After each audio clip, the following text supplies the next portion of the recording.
Hey guys, glad you joined us tonight. I'm really excited about tonight's show because we're going to talk about our latest project. I'm pretty excited about it because I get to make beads and I always like to work with fire, so I'm pretty stoked about that.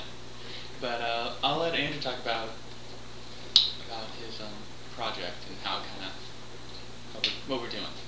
Okay, well, for the introduction, Adam is making beads, and I'm making jewelry. This all came about, I was recently fired from a job and decided to get into a hobby, and one of my friends suggested jewelry, and since then I've just been working with that. And then Adam had always wanted to work with glass and did, so we kind of collaborated on this, and now we're making a jewelry company that will hopefully take off soon. So what we're doing is talking about the project. We're not trying to sell you out on it or anything. Just wanted to inform you guys of what we're doing. Yeah, I was always big into ceramics, like I always did ceramics. And glass and ceramics, I always saw them as kind of like, not one and the same, but like kind of close relations. You know, heat, making something, I don't know. It made sense in my brain, but I like it. So I'm really excited about that. Andrew's got a couple pieces here that he'll show you. I haven't made any beads yet. I'm still working on getting all set up. But yeah, Okay, well, mainly, you guys have probably already heard us talk about it, but we're mainly of the indie genre of groups. So I'm basically trying to appeal to that.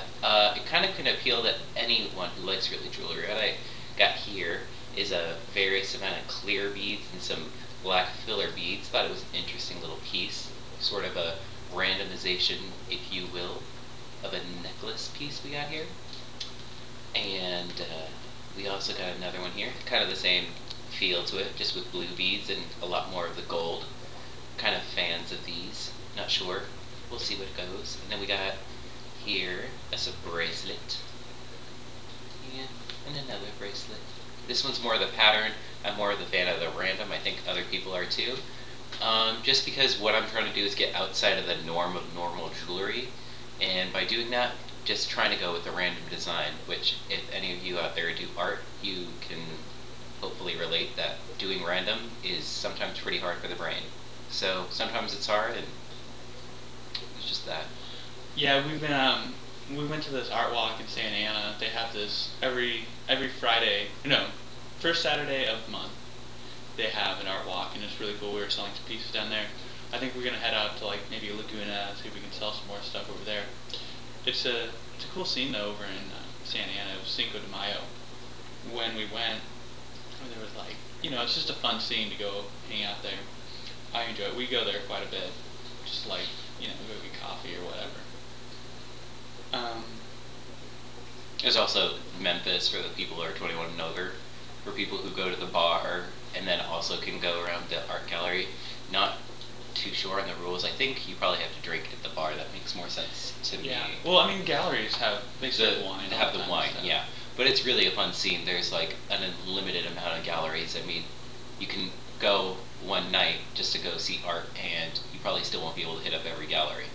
So it's kind of fun and a little disappointing that you can't see everything, but it still gives you a pretty broad idea as to what so many artists in one tiny little community can do. It's really cool to see.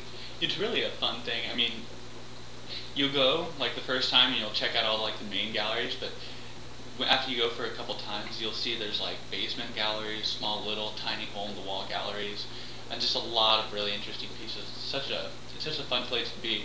You just you can just walk around and talk to people. Everybody's really nice. Um, I don't know, when we had our little booth selling beads, people would come up to us. We just chat with them. It's just a fun place to be. I would definitely check it out if you guys are local. And I'm sure like wherever you're at, there's going to be some kind of art walk somewhere. And I always want to get people out into the art scene. I'm always trying to get people to go places. I think it's just, you got to support local artists, like us. Yeah, like Adam was saying, I mean, it's really cool. You'll be almost on top of certain galleries, and then you won't even see it. But then sometimes you'll go up and there's more. You go below and there's more. It's just crazy to see on how many places there are there. I mean, just the last time I went, I was only able to see just the underground galleries. A little disappointing, but not disappointed with the art selection I saw. It was still really cool, but like I said, there's so much to see there, but it's always definitely worth going. Like we said, if it's local, definitely check it out. And, also if there's cool art scenes for you guys, and if you're interested in this too, then let us know where they are, and we'll try to check those out too. Yeah, we'll mention it on the podcast, and maybe people, get out there and see it. It's always great to spread the word about, really cool art shows. Andrew actually bought one of the paintings from from a local artist at the Art Walk.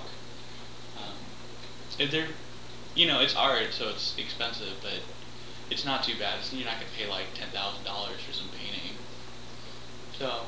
Yeah, fortunately, or yes, fortunately, when you go there, you'll probably meet a lot of the artists that's there. So it's really nice because you get that connection. That way, you'll be looking at a painting, and then from behind you will come the artist, and you guys can talk about it. That's how I was sold on my piece. It was really interesting, and didn't even know the artist was there. Had a whole wall full of his pieces, and was really intrigued by the one that wasn't sold.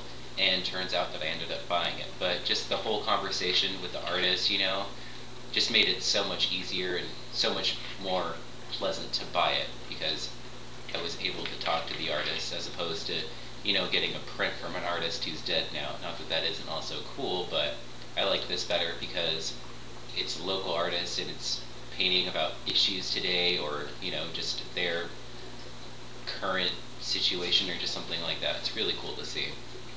Yeah, I can't stress going to the Art Walk enough. It's great, Everybody's selling stuff. There's artists out, they'll talk to you about what went into making their paintings, how they're feeling at that point.